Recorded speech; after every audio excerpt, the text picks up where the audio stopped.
Earlier today, the House Budget Committee unveiled its budget blueprint for the next decade.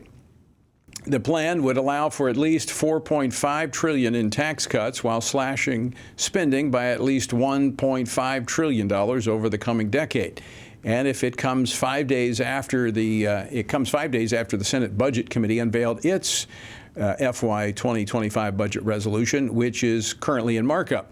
So with the two budget blueprints now out, how might Republicans move forward? What's the timetable? Here to discuss this and more is Congresswoman Erin Houchin. She is the Republican Conference Secretary and a member of 4 House committees, including the Budget Committee. She represents the 9th Congressional District of Indiana. Congresswoman Houchin, welcome to Washington Watch. Good to see you again. Good to see you. Thanks for having me. So let's talk about the major spending priorities and reductions that are in this plan. Sure. Well, we are working hard. The House Republican Conference has been working in earnest since November to help deliver on President Trump's priorities. This budget resolution that we're prepared to pass tomorrow in the Budget Committee will set the stage and the framework for our discussions in reconciliation to deliver on those priorities. So we're looking to save $1.5 trillion at a minimum in this budget resolution, which has never been done before. We're looking at delivering on Trump's priorities like Tax Cuts and Jobs Act, extensions, no tax on tips, a manufacturing made in America corporate tax rate at 15%. These are things that we think we can deliver on for the American people, that we're eager to do on behalf of President Trump and his agenda. But also, I would say that we're trying to do that in the most fiscally responsible way that we can, given the fact that our debt and our deficit are really skyrocketing, and we need to be cognizant of that. There are some that says if these cuts are made, we reduce the size of government, that it's going to spur economic activity, and the savings could be even greater than what we see here laid out in the budget plan. That's absolutely true. If you look at what growth numbers we're projecting, we are projecting 2.8% growth. That's pretty consistent, slightly higher than the 50-year average, although growth trends currently are much higher than that. If you factor in the savings that the president and Elon Musk are finding through Doge and their processes, they think they can find $1 to $2 trillion in additional savings. So that's all going to deregulation, creating efficiencies in the federal government. All of that should help us on the benefit side of growth, which will help pay for some of these tax priorities that are the president's priorities and House Republicans. Now, Congresswoman, there's only so much in terms of discretionary spending that Congress can deal with. You've got the mandated spending. How does this budget deal with that? Well, we are looking at things that we can do on the mandatory side, because you're right. Mandatory spending is what's driving our debt and our deficit, not discretionary spending. Discretionary spending is a very small drop in the bucket compared to what we're spending on Social Security, Medicare, and Medicaid. So there are discussions about ways we can find savings in Medicaid, eliminating waste, fraud, and abuse, which is obviously hand in hand with Doge, but also things like work requirements for the able-bodied, or right-sizing our federal reimbursements for the expansion population. Right now, if you're disabled, pregnant woman, or the elderly, the federal match for healthcare is 70% to 30%.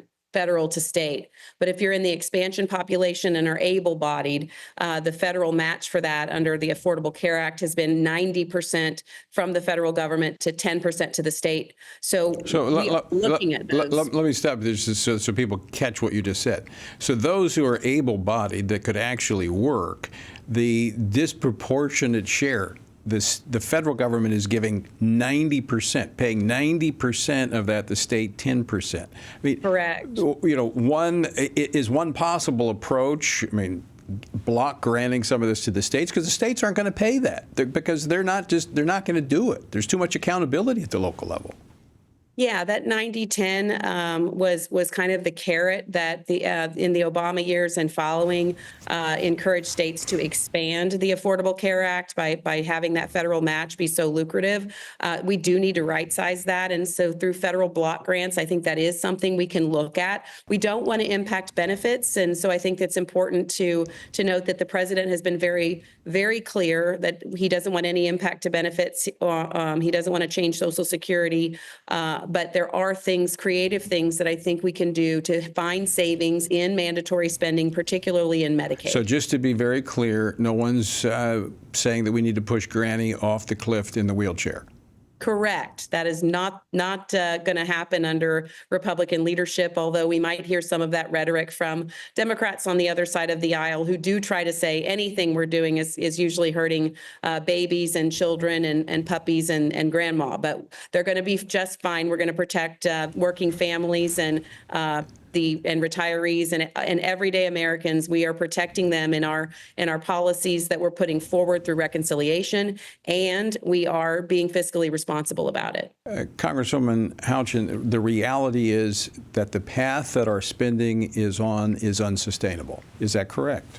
That's correct. And so, I'm looking at things like ways that we can get creative about the future of Social Security. Nothing like what we have, that would affect anybody that is a current or new or nearing retirement.